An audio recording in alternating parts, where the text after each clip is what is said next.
gentlemen, the show is about to start in 10, 9, 8, 7, 6, 5, 4, 3, 2, 1.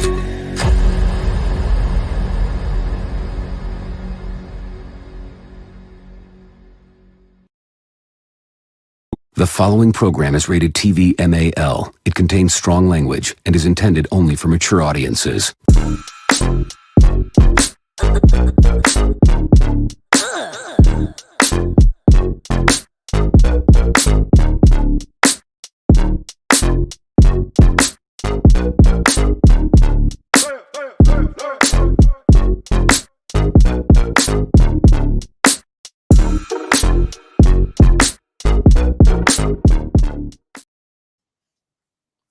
What it do, Raider Nation? Yes, indeed. It is the Morning After Podcast with yours truly, Lunatic Raider Man. Today, we're going to discuss our big victory on Christmas morning. What a gift. As well as there is going to be a live Raiders press conference this morning. It should start at any minute. We're going to go ahead and tap into that and get all the feedback from the team, the coaches and whatnot, who's going to speak on yesterday's big win. Shout out to y'all, man. Happy holidays. I hope all is well with each and every one of y'all, man. Shout out to the world's most dangerous chat. We got Raider Paul in the building, man. Salute to you, my brother. Thank you for being here. Robert Pena, Raiders. That's right. We got Walt in the building. Fear the Nation's in the house, man. What's the deal? Top of the morning to you. Thank you for being here. Graham Cam is in the building. Top of the morning. Thanks for being here. Yes, sir, man. You know, I'm a little bit hoarse, man, you know, yelling like a motherfucker yesterday watching the game. But, man, what a big victory for the nation. You feel me? Mike G in the building, man. Salute to you. Top of the morning. Oh, yeah, we in here. Circus Raider, what's the deal, man? Hey, there ain't nothing like that Raiders. You feel me? Fuck the Chiefs. That's right, Raider Paul. Fuck the Chiefs, man. Let's get it. You know what I mean? We waiting on this press conference. You know how they are. They'll start when they start. But, yeah, we're going to be here for it, though. I just want to hear, you know, from behind the curtain, behind the silver and black curtain, what really, how they're feeling. Now we got to gear up. It's pretty much a short week since we played on Monday. Next game up, the Colts on New Year's Eve, bro. That's another win we need against a team that's ahead of us in the wild card slots. But there's more than one way to get to the playoffs. This past weekend, every team that we needed to lose, lost. We jumped ahead of the Denver Broncos. Not worried about that. Colts, if we take the Colts down this New Year's Eve, even at a tie, we get the tiebreaker because of head-to-head.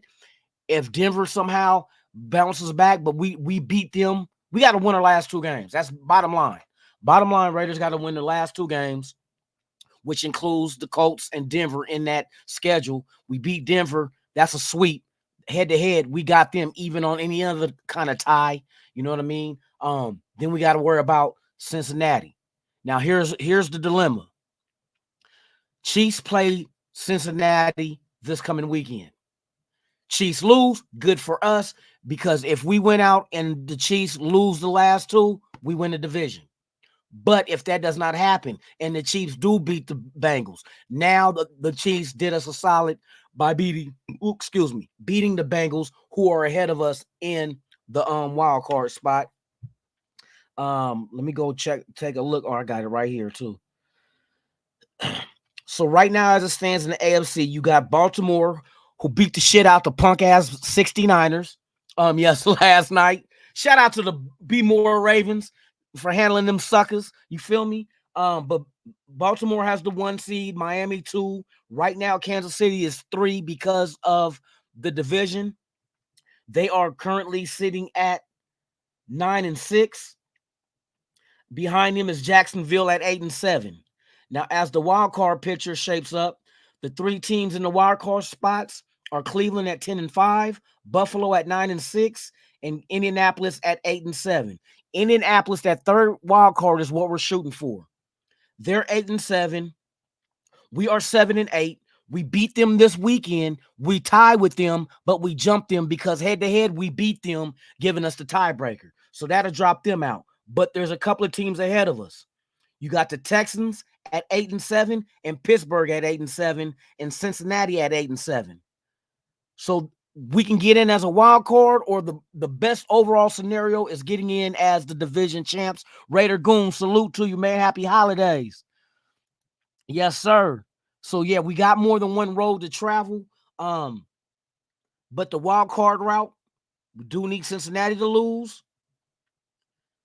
If that ends up with a tie with Cincinnati, we have not faced them. So we'll probably go, the next thing in line will be, I think, conference record, and then it will go to like opponents. So whoever they faced and that we faced also, we'll see the wins, losses from that. Pittsburgh, they beat us outright. So a tie with them, they automatically get the tiebreaker on us. So what we want Pittsburgh to do is lose their next 2 games. You know what I mean? We want them to have 9 losses. And us went out, and then we're over them record-wise, so there's no tiebreaker. Houston, we have not faced Houston. Houston is 8-7. And once again, you go to the tiebreakers with conference and then like opponents. So we'll have to break all that down, though. But the easy road right now is for Kansas City to lose to the Bengals and to the Chargers, and us beat the Colts and the Broncos, and we're in there. We're the 3 seed and win the division. You know what I mean? In a perfect world, bro, but hey, nobody thought last night was going to happen, or yesterday morning. Nobody thought that was going to happen. Nope, we were a double-digit underdog. Double-digit. And look what we did. Offense didn't make a lot of completions, but we beat them on the ground, and we beat them at a defensive standpoint. Our defense is, remember, see, and I'm going to keep reverting back to what I told you guys before.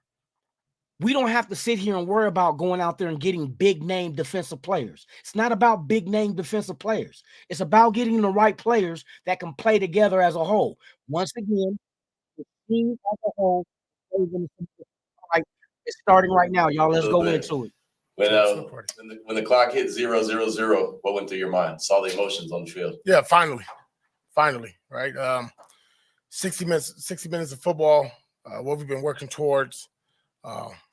Probably wasn't pretty all across the board in all 3 phases, but as a team, is what we talked about, at the beginning of the week on Tuesday, Wednesday, all the way until that, Sunday night before the meeting. I thought guys did a good job of just sticking with the plan and kind of grinding it out. So, yeah, a lot of emotions there. Just, listen, man, this team's been fighting hard to get one of those wins on the road and gets very qualified. And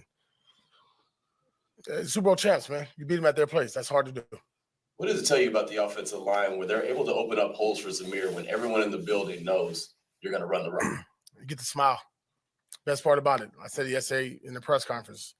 When I know that you know, that they know, and everybody know what we're about to do, and we still do it, that's our football. That's Al Davis mentality. No fair dodging.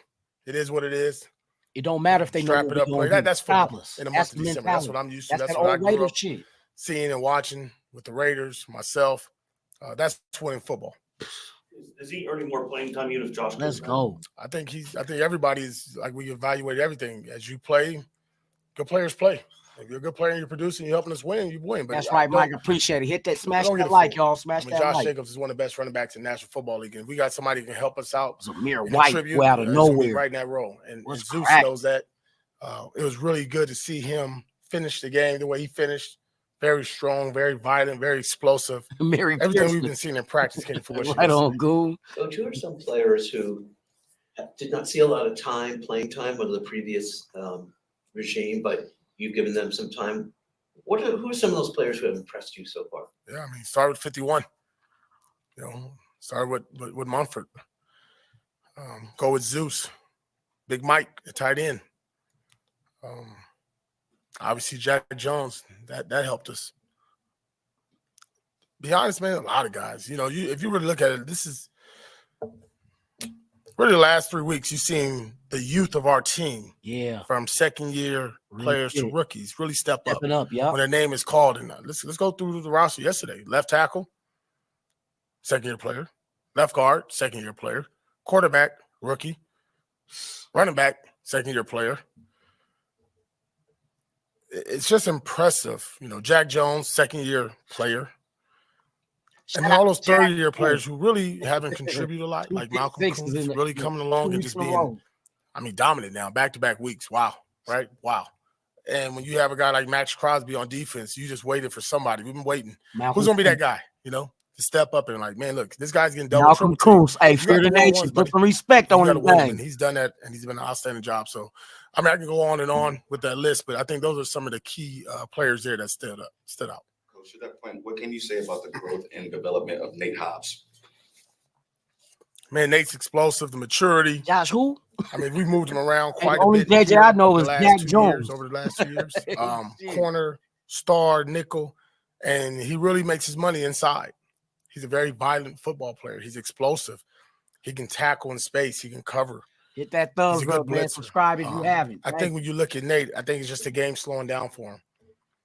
He's playing a position where he has a whole route tree, right? They can do anything they want. He's going against most of the time one of the better receivers in the league because you find a way to get your top guy inside. And he's done an outstanding job for us of playing man, zone, and blitzing. Again, that's going to go credit to the coaches, for seeing that. And, okay, what's the best for the player? I know what we might want. I know what the world wants. Well, what's best for the player and the team? And put him inside and him really spending extra time in his film study and then working on his craft on a practice field is what I really appreciate because he really, really practices the right way. Coach, going into the week, Jack Jones said, "You stop the magician, the act is over." That's How facts. much do you think the pass rush on Mahomes benefit the coverage and also vice versa? They had Patrick. Yeah, I'd love to see that Gen Mahomes stat truck. with Mahomes and For how much real. ground he traveled and covered yesterday. Because when you can rush and cover the way we did yesterday, it goes hand in hand. We've been talking about it. You hear every coach talk about those two things playing together and one. But when you look at our secondary and the way they've had to cover now in that game, especially for 4, 5, 6 seconds, and still be able to be, matchy or on a body, I thought was really impressive. RDS, What was more impressive was the guys up salute. front being relentless and not stopping. Did we always hit Patrick? No. Did we always get him on the ground? No. Was it always perfect? No. But it was relentless. It was 60 minutes of it. Over 1,000 yards, by the way. That's what I thought. I mean, that's not the world he wants to live in, right? We understand that, right? So I'm glad you got that. I don't know. Can you send that? Where did you get that from? I seen it somewhere.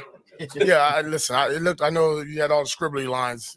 Listen, not what we really thought it was going to be, but that's what we wanted it to be, and it worked out. Yes, sir. Use the playoffs as any kind of cure for the team. Nope. Colts. That's how we've been focusing. What's in front of us is I can't control 2024, and that's in 2024. I'm in 2023 right now. Antonio, what is Eugene kind Powell, of the salute. sentiment you had towards your players when there was like this sentiment around the league, how they perform in that Christmas Day game is going to have a lot to do with if they keep Antonio Pierce going forward. That's out of my control, out of their control. Only thing we control is what we do on the grass and how it looks. And I'm going to keep saying it as long as it looks right, sounds right, and smells right, I'm fine with it, win, lose, or draw. And I'm going to be me, and they're going to be them.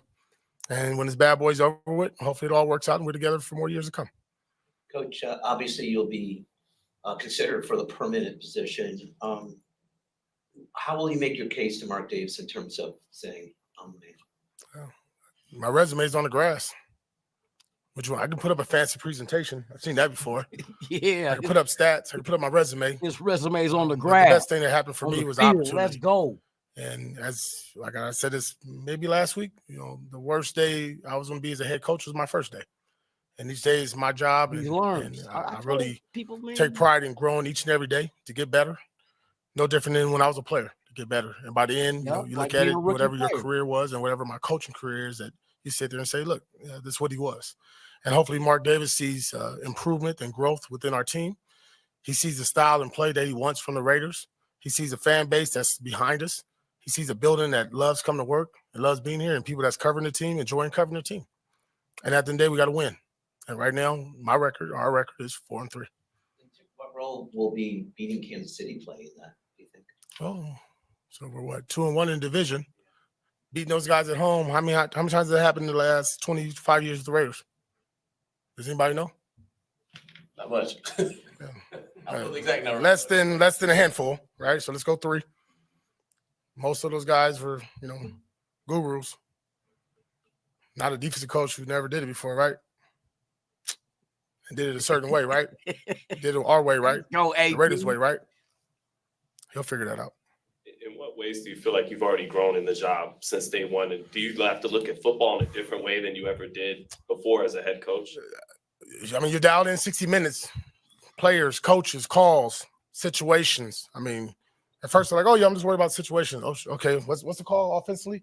Then you worry about situations. Okay, what's the call defensively? It's just being dialed in. I mean, it's an emotional and a mental roller coaster. To be honest, I don't care who you are. You're not prepared for this until you do it. And then when you do it, you get better and better. And obviously, the ones like we went against yesterday, he's really good. Andy Reid, and you got the ones that's been exceptional and doing it for a long time. You take your hats off to him, and you want to be that guy one day, right? You want to have 200-300 games underneath your belt. But it takes time, man. And I would just say this, that I lean on the people that have been there and done that for expertise and ways I can get better. But for me, overall, it's just, just a constant growth and no different than my journey of life. Just keep going with it. What do you say to Aiden after a day like yesterday? Good win. The best thing he did yesterday? He took a knee 3 straight plays. Victory formation, best play in football, undefeated. How much does his temperament, when you're a kind of a low maintenance guy, humble, the y'all team will stay keep playing tuned, 'cause hard for you after when you're this, not having press your best conference, game. Yeah, we're gonna talk about it. I'm gonna say We're gonna talk about it all. I can relate. It's Eli, man. It's like you good? Yeah, I'm good. No, like you're good. Second quarter. Yeah, I'm good. Third quarter. AP stands for quarter. all We problems. ain't complete the ball He yet. You giving good? He's teams still good. all problems.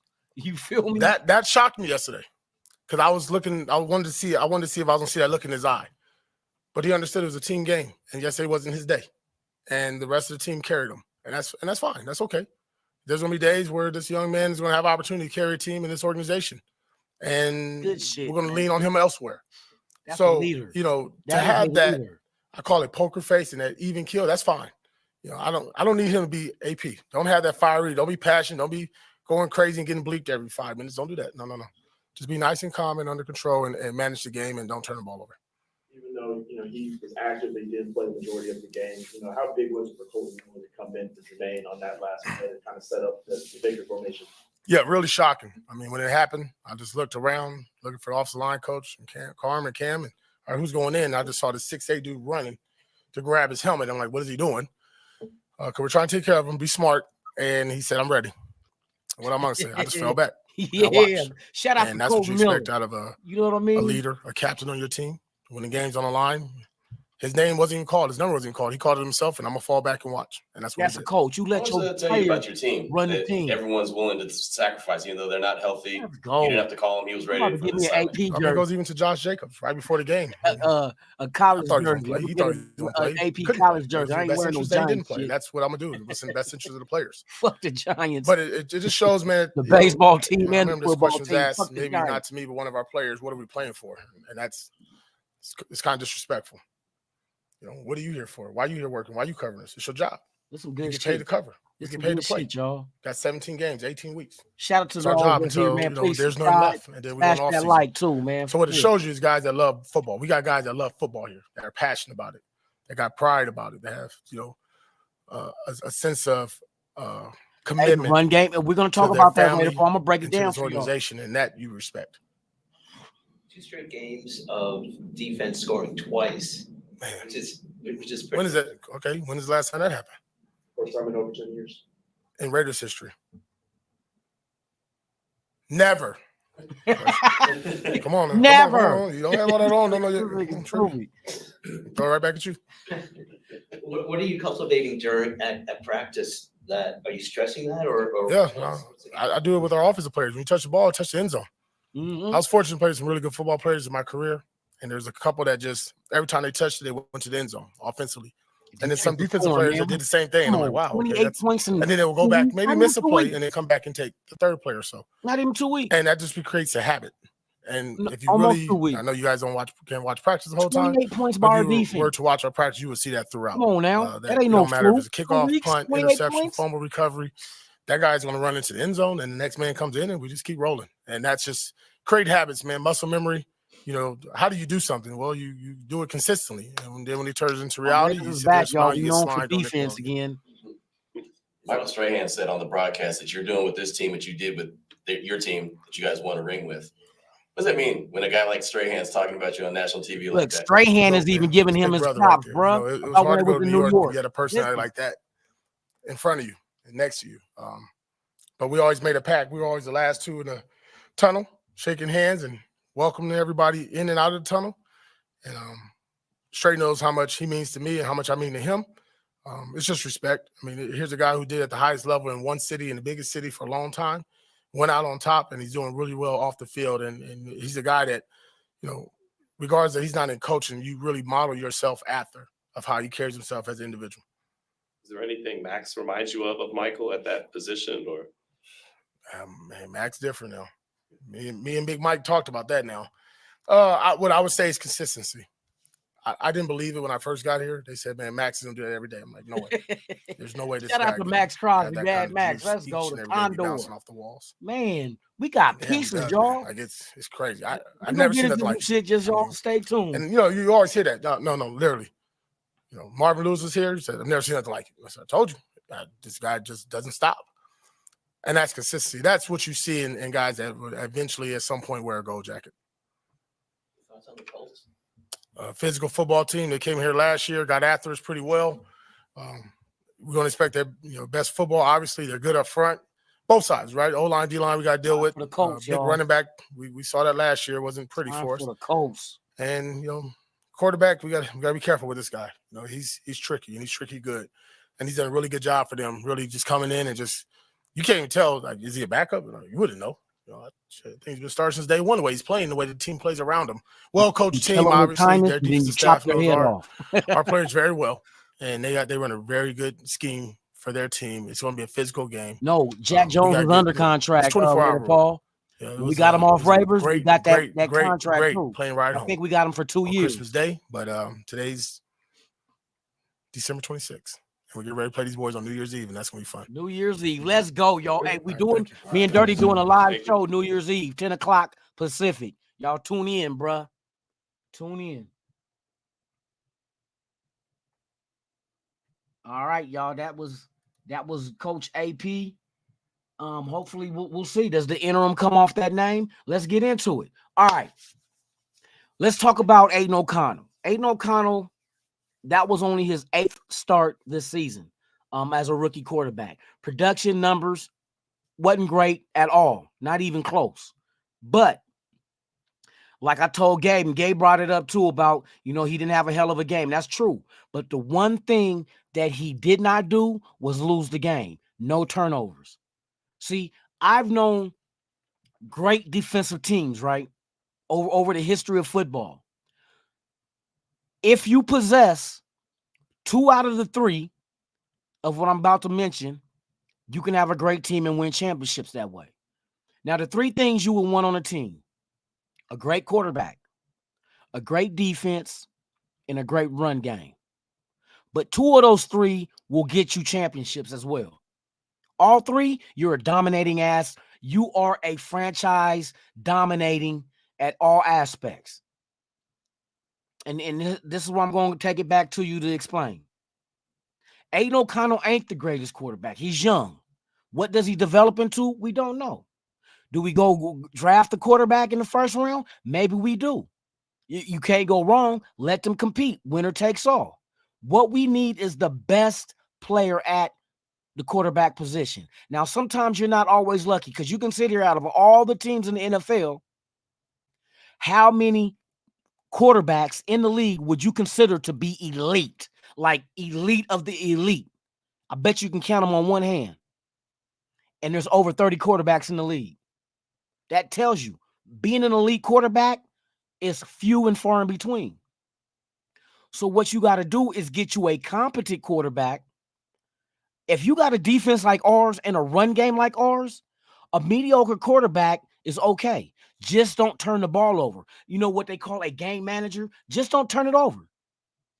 Use your run game, and your defense is going to keep the score low. Look what they did. The top scoring teams in the NFL. Let me see what exactly what the stat is. I'm gonna show you something real quick. What are the top scoring offenses in the NFL 2023 season?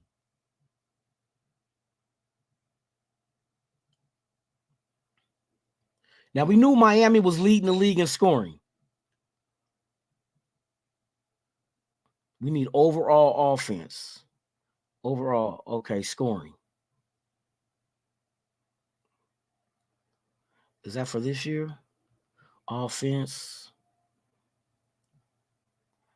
Oh, that's rushing TDs. I don't want rushing TDs. I want overall scoring. Total TDs.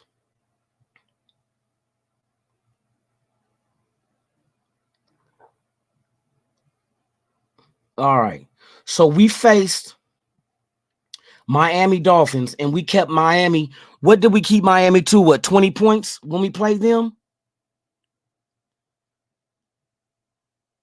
Oh, they ain't got scoring? Hold on. That's 2-point conversion.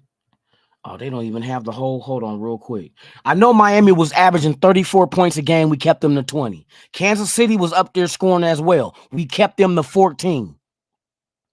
Even though we didn't even score a point against Minnesota, we kept them to 3. And Minnesota scores points in the NFC. So our defense been gradually doing their thing. Now, once again, back to the 2 out of 3 things. If you don't have a dominating elite type quarterback, at least have a run game and a bomb-ass defense. And we got those. Zamir White showed us that it's not just Josh Jacobs that can carry the rock and get and eat time and wear down a defense, because that's exactly what Zamir White did yesterday. He moved the chains and he grind they defense down. Grind them down. The quarterback, like Aiden O'Connell, didn't do much.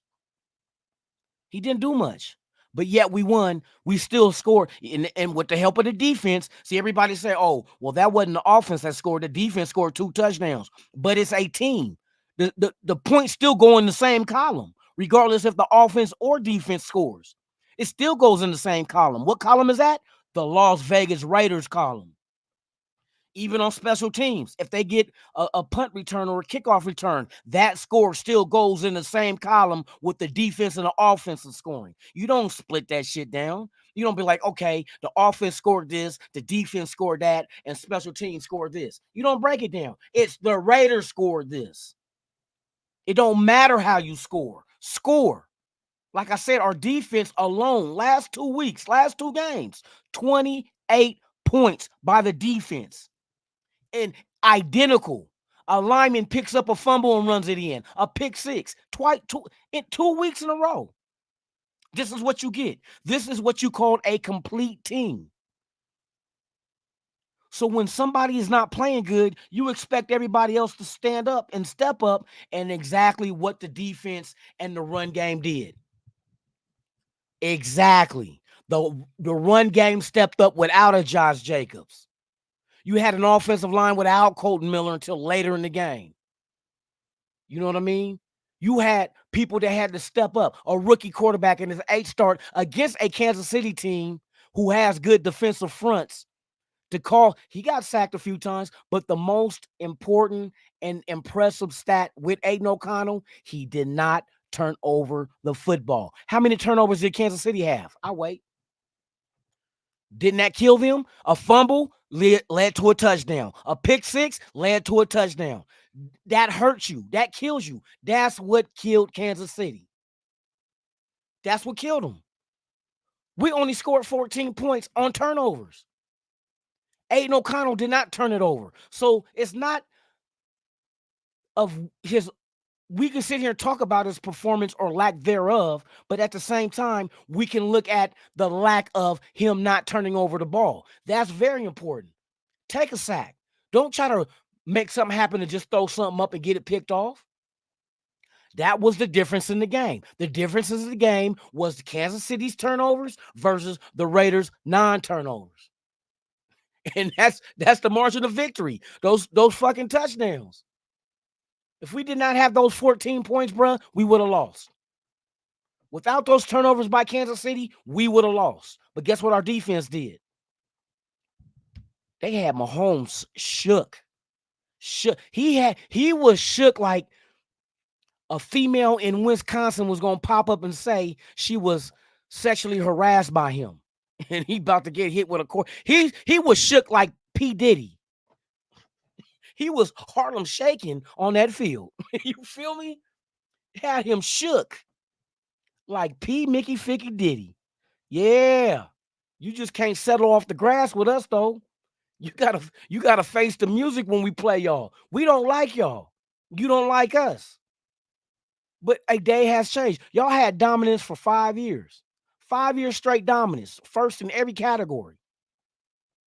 This year, things are different. Like I said, you as an NFL team, you're lucky to have a 5-year window. It's usually around 3. You got a 3-year window to win Super Bowls when you have a good team. But 5 if you're really a good team with, you know what I mean? But yeah, it's there's always that day when things come to an end. Everything in life comes to an end. Even the dominance of a Kansas City Chief. But then once we're one team moves out the way and no longer is dominating, there's one right behind them. Everybody wants to say, oh, the Denver Broncos and Sean Payton. How's that working? You know what I mean? Yeah, they won a few games at the end of this. But hey, I see this last game they had when they show Wilson get sacked, none of his teammates went to help him up. They all walked away from him. Footage. This is not my opinion. This is raw footage of him getting sacked, and the offensive linemen and other players walked away from him back to getting, you know what I mean, other directions. He get your ass up on your own. Don't nobody like that little sawed-off midget, little Lucky Charm looking son of a bitch. Nobody give a fuck. They don't like you. You one of them old hall monitor type motherfuckers. Where's your hall pass? Motherfucker. Fuck a hall pass and fuck you. That's how they look at Wilson. You got to deal with him because Sean Payton going to cuss you out. But you know what? Do not be surprised if Wilson ain't there next year.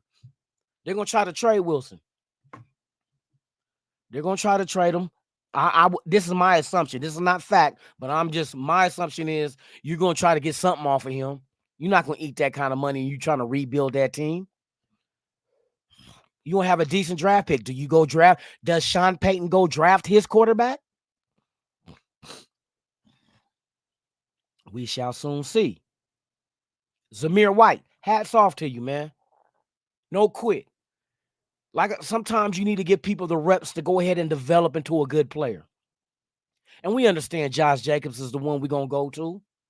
But guess what we just found out, y'all? Here's the scary part. Now, no way or how am I comparing these two guys here or two sets of guys here, but I'm just giving you an idea of what you could have. Not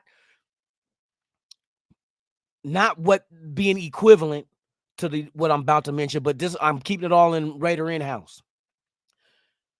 One of the best running back tandems that the Raiders had ever had in their history was Bo Jackson and Marcus Allen. It was just a bad situation between Al Davis and Marcus Allen where Allen got benched. But can you imagine a running back tandem of Bo Jackson and Marcus Allen? And I know I'm not comparing Josh Jacobs and Zamir White. What I'm trying to get to is the fact of being able to have two competent running backs that no matter who's out there, it's still it's going down. It's going down. And that's what Zamir White showed us yesterday. He showed us. It still went down. Oh, but he had that 43-yard rushing, that one play. Okay, you take that off the rushing, he still had 100 yards. Yeah, you can't use that argument. Shout out Gabe, man. Top of the afternoon, man. Thank you for pulling up.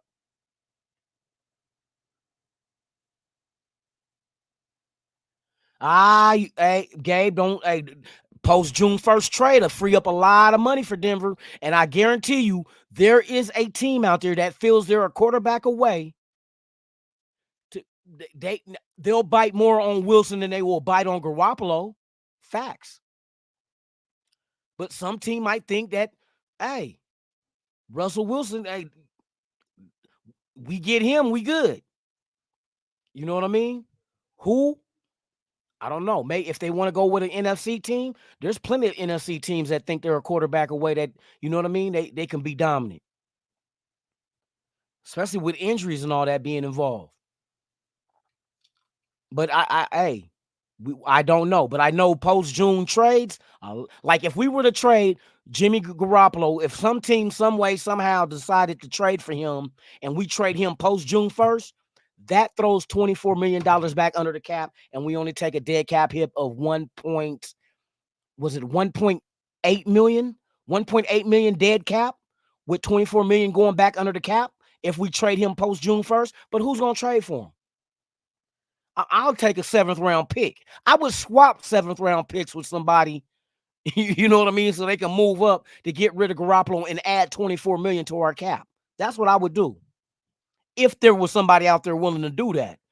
But if you do a post June 1st release, you spread that rest of that contract money out over 5 years, I think it is. So you don't take all that dead cap hit in 1 year. It spreads out over 5, but you can only do 2 post June 1st releases. But that spreads out their contract money over 5 years. See, that's why people do that. It's to lessen the blow on teams taking it under the cap.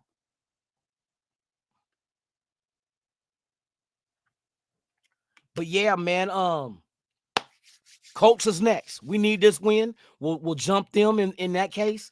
Like I said, there's more than one avenue to get to the playoffs. Right now, we're just on a wing and a prayer. But let me see right quick. I want to see exactly who's left on the Colts schedule as well as Denver. We just got to win out. Denver's out the way. I'm not worried about them. But what about Pittsburgh? What about Cincinnati? Like I said, Kansas City got Cincinnati next too. So our dilemma is to win the division, we need KC to lose. But you need KC to lose the next 2, and we got to win the next 2. Or if Kansas City wins against Cincinnati, then that gets Cincinnati out of our way as far as a wild card. That gives them an L. So it's like this game will benefit us in any way, shape, or form. Matter of fact, I got an app. Let me do this real quick, and I'll bring this shit up. I got to remember what this app was, though. What do the Raiders need to happen for them to make the playoffs?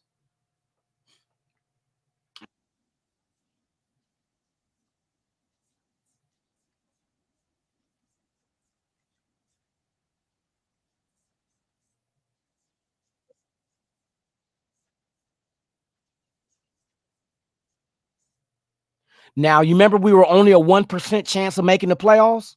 After this weekend, we're at 12%. Because teams that we needed to lose lost, and we needed to win, and it happened. Now, there's a 2% chance we win the AFC West, but we need Kansas City to lose 2. We win 2. Now, to go into this game this coming week, this is kind of hard for me because it's easy for us to have Cincinnati lose 1 game and we jump them, but it's harder to have Kansas City lose 2. Now, in a perfect world, they go into Kansas City and they lose. I mean, Cincinnati, and they lose. But then the last week of the season, they play the Chargers. Chargers got defense as well. They got an interim head coach. So maybe they give you more effort. They seem to me they gave more effort last week, but they did lose. But they do have the kind of defense to cause havoc on Mahomes the same way our defense caused havoc on Mahomes as well. But that's not until the last week of the season. So we need 2 things to happen. We need 2 L's from them.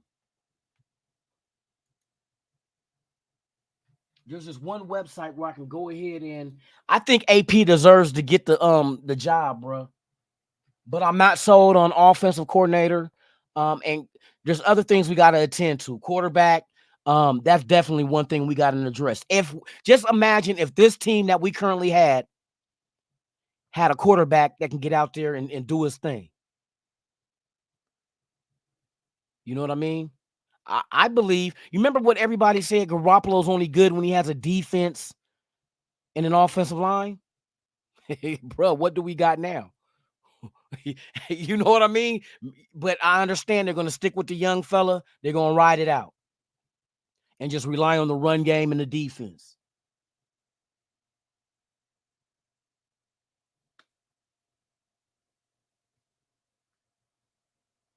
So we need both. Nah, not the Ravens, though. The Ravens going to win a division. That's not even going to be a factor for us, right? Ravens has got the 1 seed. We don't need them to lose, right? And Ravens, Texans lose. We just need the Texans to lose one more, right? We need the Bengals to lose one more. Eliminate Colts and Broncos. And I told you this weekend right here, Gabe, this is the dilemma, bruh. What route do we want to go? What route is more what route between trying to win a division and getting in as a wild card? Because we need so much to happen for the wild card situation, but at the same time, we need Kansas City to lose out, which it could happen. We got to take care of our business. But we need so we need the Texans to lose, and we need the Bengals to lose. See, and that's the flip side. If Kansas City does win this weekend and beat the Bengals, and the Texans lose, and we win out, then we need the Steelers to lose too. Oh no, we need them to lose to the Seahawks. Oh, bruh. Hold on, I'm about to look this shit up, bro. I gotta see this shit. Okay. So the 7th playoff, the 3rd, let's see, 4, 5, 6. So right now, Indianapolis has the 3rd and final wild card. So we need to beat Indy, we good. We need Houston and Pittsburgh. Okay, I got you.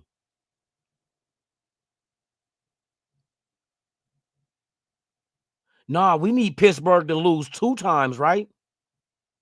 They're 1 game ahead of us, and they got the tiebreaker because they beat us this year. So we need to have them lose their next 2 games, which Pittsburgh's next. Oh my goodness. They could, yeah. Okay, I see what you see, Gabe. They got to lose to Seattle and Baltimore. Got you. That could happen. That could really happen, bruh. But then again, I'm worried about that last game with Baltimore because they already got the 1 seed sold up. What they got left to play for, unless you got the backups coming out there balling out of control.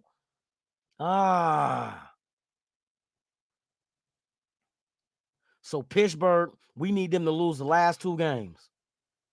Damn, if only we would have took care of business this year. Cincinnati, we just need to have them lose. They play Kansas City, and then they play Cleveland next week. Is Cleveland is behind us? No. Cleveland is they're the 6th or the 3rd or the 2nd wild card, but they're 10-5. We're not going to catch them. So we need Cleveland to go ahead and beat Cincinnati, since Cincinnati is ahead of us. Do we have the tiebreaker over Cincinnati? Conference record? Let me see. Okay, what's our conference record compared to theirs? Cincinnati is 3-7 in the conference. We got the tiebreaker over Cincinnati. We got the tiebreaker over Cincinnati. We got a better conference record right now, and we are tied with Houston, conference wise, at 5-5. If we tie them, Colts, we could just outright, the first tiebreaker is head to head. So if we beat Indianapolis this weekend, head to head, if we end in a tie, we got them. Houston, we have not played, so they'll probably go to conference record. They're 5-5, and we're 5-5. Our last 2 games is conference games. And we can get one up on Houston because no. Houston last 2 games is and they play Indianapolis also. So we need Indianapolis to beat them. Tennessee, we're ahead. We ain't worried about Tennessee. Let Tennessee be spoiler this weekend or New Year's Eve. Let them be spoiler. Okay. So I'm looking at, damn. Things could, stay tuned, y'all. This is going to be interesting. This is going to be very interesting on how this season ends. We do need help, but most importantly, we got to handle our own business. We got to handle the Colts and the Denver Donkeys, and then let everything else just fall where they may. But it's set up for that shit to happen, though. You know, you got games that we need some of these teams to lose. They got to play games where they can lose. Not like, oh, we hope they, get lucky. No, there's games that they can lose. So with that being said, man, I thank y'all. Hey, subscribe to the channel. If you're not subscribed, smash that like button, leave a comment, share the video, hit the notification bell, do all that good shit. It don't cost a dime, but I appreciate y'all. We will be back tomorrow morning. 7 a.m. Pacific, 10 a.m. Eastern. It's the Good Morning Raider Nation live podcast. The Grinch is a Raider. Yes, buddy, the Grinch is a Raider. And then we can start focusing on the Indianapolis Colts New Year's Eve. I wish all you guys happy holidays, man. You and your family, may y'all be blessed. Once again, we're doing the show New Year's Eve, so stay tuned for the time. But in the meantime and in between time, Merry Christmas and Happy New Year's.